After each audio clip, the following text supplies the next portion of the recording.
we we all know, and for those of you who do not know, let me tell you, once reggae music was established, I mean, there was always Rastafari and there was always reggae music.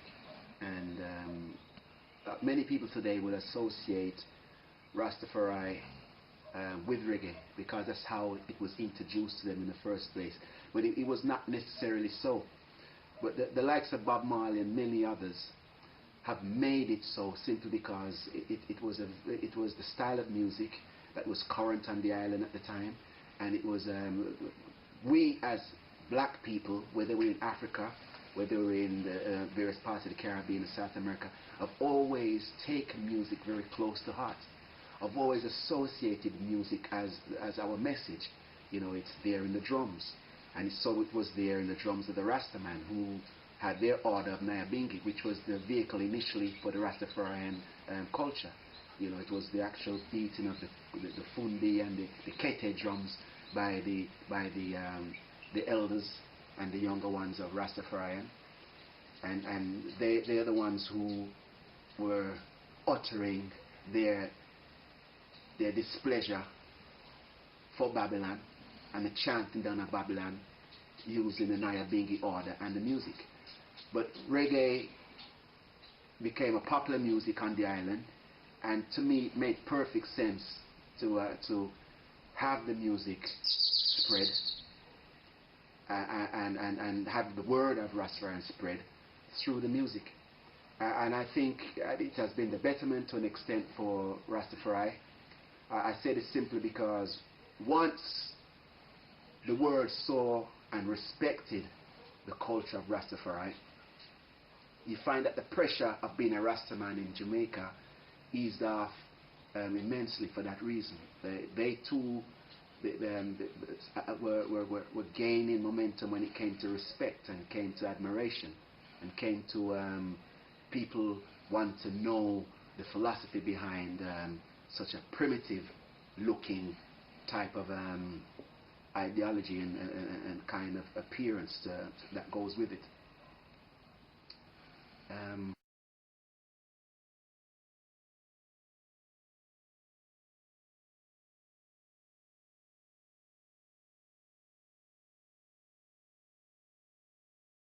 You know, well, there's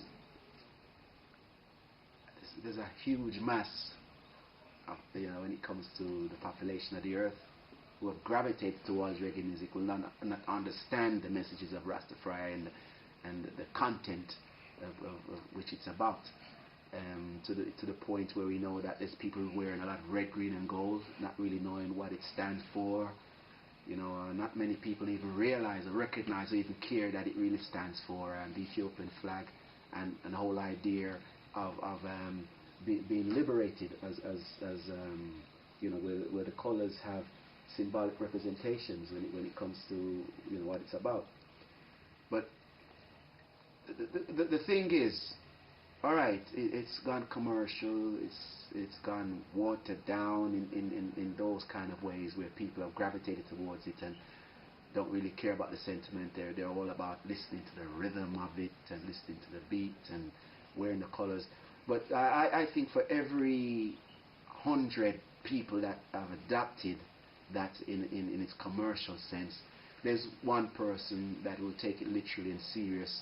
And if it takes one person to out of the 100, out of every 100, to put a positive spin on it, and to the point where they go back in themselves, either recreate the music in their own particular kind of way, or do something else because of them embracing the philosophy of Rastafari that can benefit the 100 people who are lost to the music itself as opposed to the sentiment behind the music. I think it's a good thing. You know, and this is why I sort of respect the spreading of the music. I mean, there's so many reggae bands right now that have come out of South America, still playing the music in its traditional sense. There's so many acts coming out of Europe, coming out of Africa itself. There's a million of them right now. You know, you have Alpha Blondie, you know, for example. He wasn't born in Jamaica as we know it, neither was I. But you know, the music and influence of Bob Marley has made us know that we had work to do in our own particular backyard. You know, Bob Marley wrote Trench Town Rock. You know, we wrote Hands of Revolution. It's all about us talking about our experiences in our environment, and then we take our experiences and we go to other parts of the world and say, this is what we're about. And it so happens that the rest of the world realize this, and they connect the dots themselves and become part of the experience. So, you know, one of the most beautiful sights that I've ever experienced is when I was invited about 6 years ago to Panama. And it was a Rastafarian conference. And I was expecting, you know, a handful of Jamaicans there, because obviously that's where the actual culture actually was founded.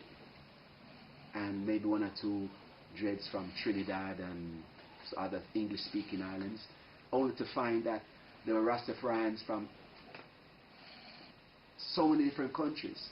They were from Chile, they were from Argentina, Brazil, Venezuela, various parts of the Caribbean which we expect. In Panama itself, the neighboring country Costa Rica, they made migrations there, and I couldn't believe the amount of people that embraced Rastafari in its literal sense, and also you know, which I would say is on par to the power that the Rastafarian has literally there in Jamaica. We know, I was also there that I learned, when it comes to the Bubba Shanti order, that there's so many different orders of Rasta. You know, not many people are familiar with that, but there's different factions within Rastafari itself, where it's Nyabingi, Bubba Shanti, Tula Coptic, 12 Tribe, and various others. And when it comes to, like, for example, the Bubba Shanti order, you know, the initial ideology of the Bubba Shanti didn't really recognize reggae music to be part of their livity.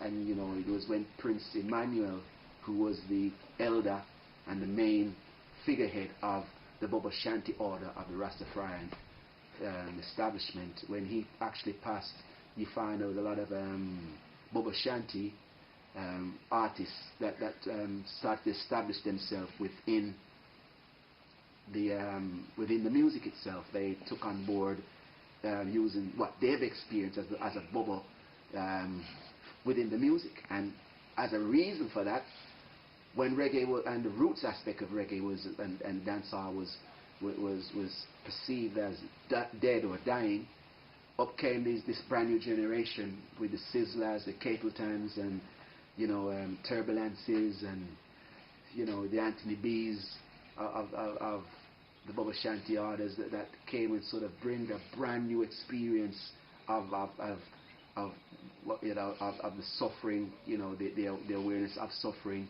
and the awareness of spiritual wickedness in high and low places. So you know, everything has a reason, everything has a place, and there's a reason for